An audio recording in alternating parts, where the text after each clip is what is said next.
My name is Starla Sampaco. I am the founder of Career Survival Guide and most recently an adjunct instructor at the University of Washington.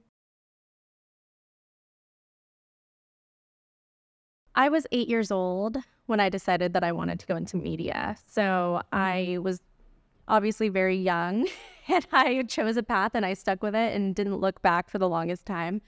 I actually grew up with CNN headline news always on at home. My parents are immigrants from the Philippines, and I think that in a way the news helped them make sense of the new world they were in, right? Because growing up in a small towns or small towns, several in the Philippines, to Bellevue, Washington, that's a very big jump, right? You're probably one of the only Filipino families that you at least know of in that community. And I think watching the news all the time kind of helped them make sense of the world.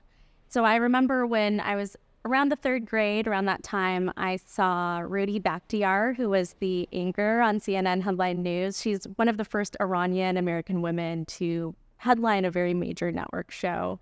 And I just loved her storytelling because it was like she was telling a story in a way where she actually cared. I think a lot of us sometimes when we think of news, we think of like a very uptight, kind of robotic person who's just reading off of a teleprompter, but Rudy was different. And I knew that I wanted to be like her, right? And she wasn't the only person, too, who influenced my decision to go into news.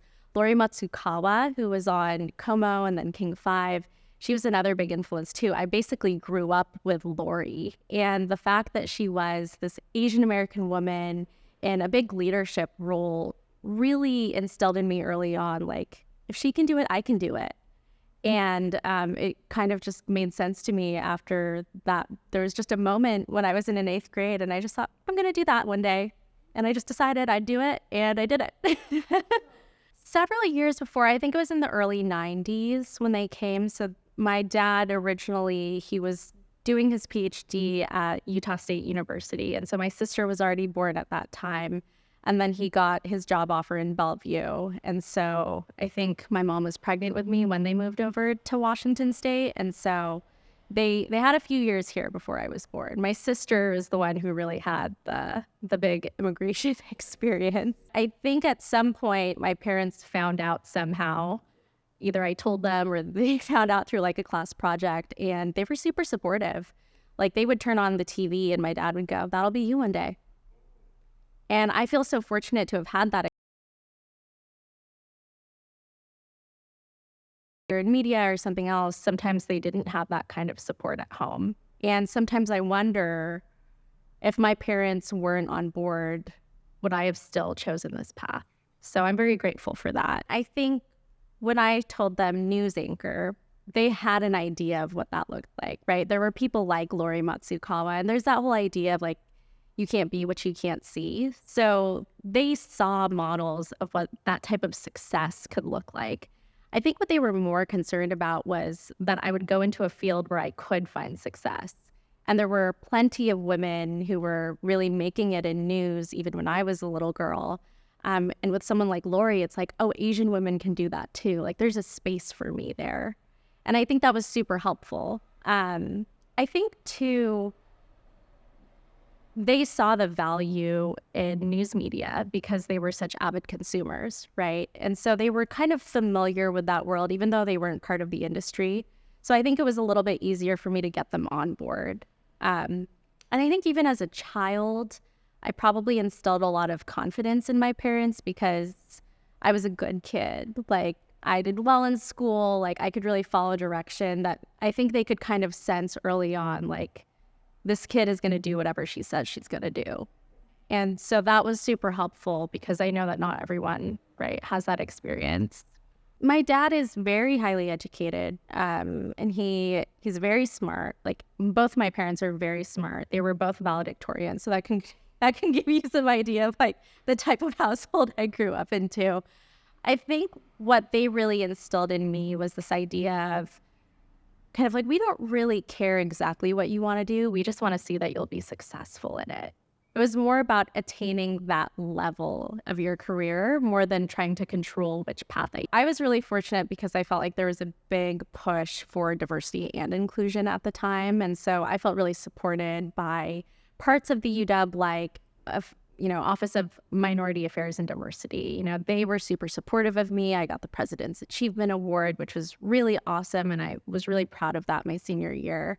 I remember when I was at UW, I was really trying to decide what I wanted to do with a journalism degree because I double majored in journalism and law, societies, and justice. And I was trying to decide what kind of journalism I wanted to do. I really wanted to cover communities and groups that were overlooked or misunderstood in some way. So immigrant communities, especially around the 2016 election, you would just, trying to scroll through Facebook, going through your day, and then you see something that triggers you and makes you think, well, that doesn't match my experience of what immigrants are like, And so I really was thinking about how can I be part of a positive change, of changing this narrative of who immigrants and the children of immigrants are to this country and the value that we bring. It was kind of interesting because I remember in one of my classes, we were talking specifically about diversity in media and diversity among journalists. So the storytellers, right? The people behind the camera, the people behind the pen and the computers. And I remember there was a student in that class who had said, well, if you are, a Black person just only covering affairs in the Black community, I feel like you're just kind of taking the easy route.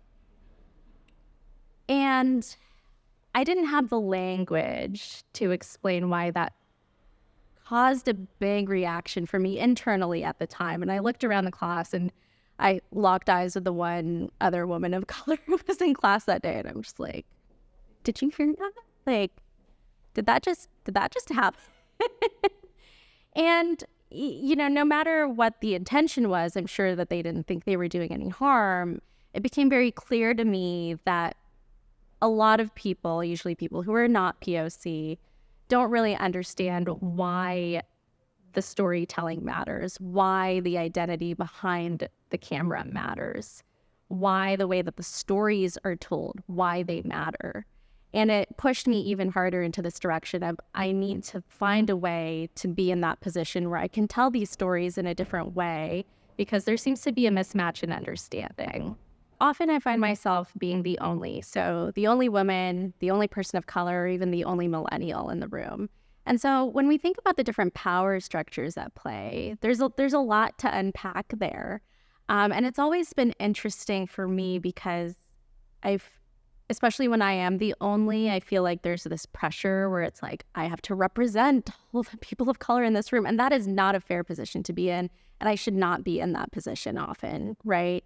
And so sometimes I feel a little bit conflicted because there have been situations in my professional career where there was very clear bias at work, bias that would be very directly harmful to people of color. And I'm speaking about this vaguely on purpose. And I often have to negotiate within myself. Do I speak up in this moment and risk getting penalized in my career for speaking up? Right? Or do I keep quiet? Because when you keep quiet, there are costs associated with that too. And it's getting better, right? I feel really fortunate where I've had a lot of women of color colleagues in my current position. But I would really love to see more women and people of color in leadership positions because that's where I think it really matters, right? I think a lot of times we see organizations, whether they're organizations I've worked for or not, they'll say, this amount or this percentage of employees are people of color. We are so diverse. And then leadership isn't.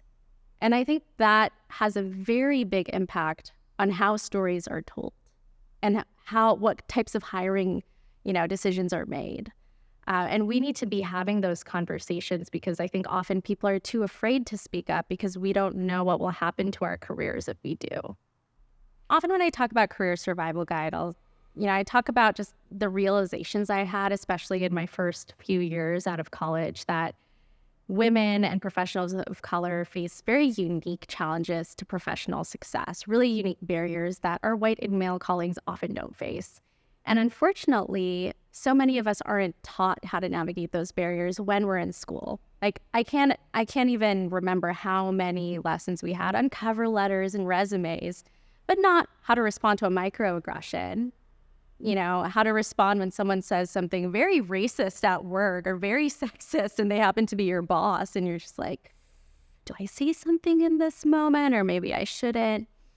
And that's where Career Survival Guide came from, because there is so much great career content. But at the time that I was thinking of starting this, there wasn't a lot that was geared towards women and people of color specifically. Now that's getting better. There are so many new social media accounts very much geared to young professional women of color. But at the time, there weren't as many. And so I realized that if the resources I needed didn't exist, I just have to create them myself. And what's really cool is I get to work and talk to a lot of students and early career professionals, and I'm helping them by connecting them to some of the resources and people who can give them advice on, what we should be doing at this stage of our careers so that we will get a seat at the table eventually. With great power comes great responsibility, because I do think that visibility is power, right? Like if you have a platform, that is something that's quite powerful. And it's not something that I take lightly at all, because when I think of when I was a little girl, I wish I could have seen a Filipino-American news anchor on screen. And I didn't have that. I did have Lori Matsukawa, who is still Asian American, but it's kind of cool that things have come full circle now and I get to be on screen, and hopefully there are little girls out there who look at me and think, oh, if she can do that, I can do that. And hopefully we won't even be having the diversity conversation by the time that they're joining the workforce. Someone had left a comment on my LinkedIn saying, you make us Filipinos proud. And that's kind of the best piece of feedback I could get, right? Because, I didn't have any Filipino professors in school. There was one woman of color instructor that I had the entire time, maybe two women of color, one who was Asian. That's it. And that makes a big difference in a student's experience. And I can say that from personal experience. And I'm glad that I get to be that person who can look at some of these students and they understand that I can empathize with them, right? In my class right now, we have some students who are international students and also students who are the children of immigrants. And when I was telling them about the research I've done through Career Survival Guide, about my research interviews about career pain points faced by women in POC, I talked about this idea that so many of us are taught we should just be grateful to have a job. Even if it's not a job you like, you should be grateful for it. A lot of us are also conditioned to believe you should just work hard, keep your head down, not say anything, don't ask for anything. And I could tell that for a lot of students, that was really resonating. And how I wish I could have had that experience, in college with a Filipina instructor saying things and me feeling like, wow, this person really created this educational environment with me in mind. I really wish I had that, but I didn't have that. The next best thing I can do, though, is provide that for other people. So on one hand, there's, asking for what you need. There's also just taking up space and being visible, talking about your accomplishments, setting boundaries, standing up for yourself when boundaries are crossed. And I'm still unlearning some of that conditioning that we just talked about. I think the moment that it became crystal clear for me, though, was back when I was an intern at Cairo 7, which is the CBS news station here in Seattle. I was interning and I was job shadowing David Solano, who was the sports anchor at the time. And he invited me to come with him while he covered a Seahawks game. And I was so excited. But I was new to news. I was still an intern, so I lacked some of that confidence, right? And we show up, and I was a complete wallflower. I was one of the few women there. I don't know if there might have been some other women of color there. It was mostly men, right? Because it was with sports. It's a very male-dominated industry. And the moment where I realized I had to really be more intentional about how I show up in this world and in the workplace was when a news photographer at a competing news organization literally pushed me out of the way. He grabbed my shoulders, moved me, did not say, excuse me, like, where are your manners? And even though I look back and I know that's not my fault, that was the other person's problem, I realized after speaking with mentors about it that I shouldn't have to accept that kind of treatment in the workplace.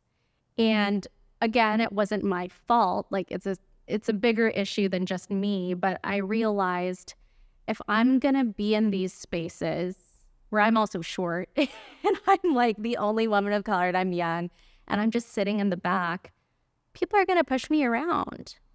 And if I want to make a name for myself in this industry or get to where I need to go, I need to show up in a different way. And I need to show up showing people how they should treat me, right? So just a few weeks after that, I did another job shadow. And that time, I didn't just dress like a reporter, I acted like one too. I stood up a little bit taller. I didn't wait for people to talk to me. I went to the front. We were covering this, I think there was a fire. It looked like a crime scene, but there was a fire. And I stood in the front. I introduced myself to people. I was more assertive. And even though I was the intern, people started treating me like a real reporter because I showed up like one, right?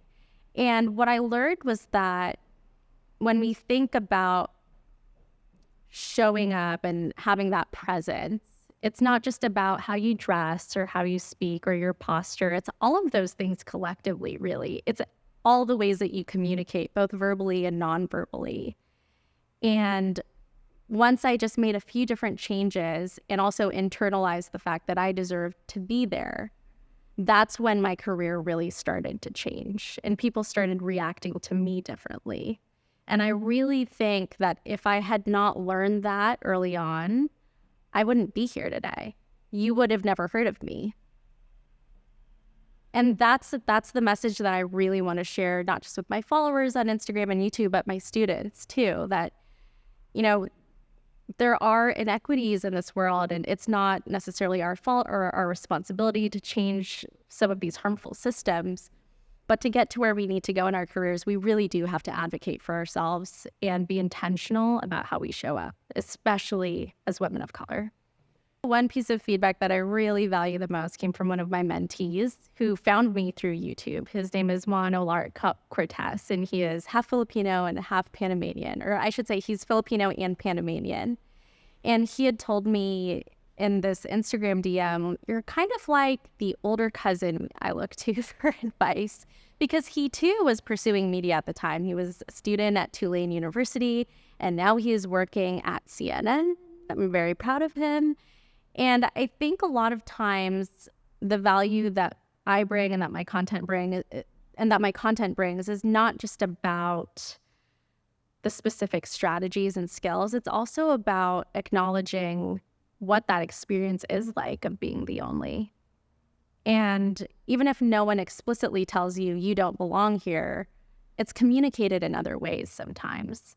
And sometimes what someone needs is just that validation that you were not the problem. Like, this is how the system was set up to make you feel. I would argue that learning how to advocate for yourself is the most important skill you'll need in your career if you're going to work in the U.S. When I've done research interviews with not just, young women in POC, but specifically Filipino young professionals and even Filipino educators, what comes up again and again, and this is true of other immigrant groups as well, is this idea of your parents having a very big influence on the career decisions you make and how you look at your value to the workplace or to your industry. And so I think a lot of this content, it is available on social media. A lot of people are on social media, but I think what would also help is if we got our titas and titos and parents involved in these conversations too. Because again and again, I've had this conversation with lots of folks who are the children of immigrants who will say things like, my father-in-law told me not to negotiate my pay. And when we are given so many different messages, it can be a little bit confusing to the individual, right? Like, your mentors are telling you one thing, your parents or parental figures are telling you another. And for those of us who grew up in the Filipino community, for most of us, our families' opinions of us really do matter. And they are kind of like that voice in the back of our heads. And so I kind of wish that we could get more people of our parents' generations involved in these conversations too, so that we wouldn't have to always kind of have that back and forth of like, why are you making this career decision? And then you try to explain. And then sometimes I've seen this a lot in the research, there's like a lot of conflict and you're just not hearing each other. And I think we need to include more of our family members in these conversations. I would really love for Career Survival Guide to be the #1 source of career content for young women of color. And I do think that for the short term, for the next couple of years, I probably still will be wearing a lot of hats. I love having my foot in the education space. I love being part of media. I love being a media entrepreneur, and I love doing keynote speeches and being a professional speaker. I think what people need to realize, because I think sometimes from the outside looking in, we look at folks who have a lot of different hats and we think they're unfocused. But really, there's a method to all of the madness, right? These different parts of my work, they all feed off of each other. And I feel like being a news anchor, a working news anchor right now, makes me a better adjunct instructor. And being an adjunct instructor makes me a better founder and a better business person, because I'm really getting to understand the needs of my target demographics. So it's kind of hard for me to pinpoint where I'll be in the next 2 to 5 years, because 2 years ago, if you told me I'd be teaching graduate students when I myself don't have a master's degree, I would not have believed you. So I'm just keeping things open, like I'm keeping an open mind. Where opportunities pop up, I'll go. But I know that my core mission is to help women in POC advocate for themselves at work and find career success, help them get a seat at the table.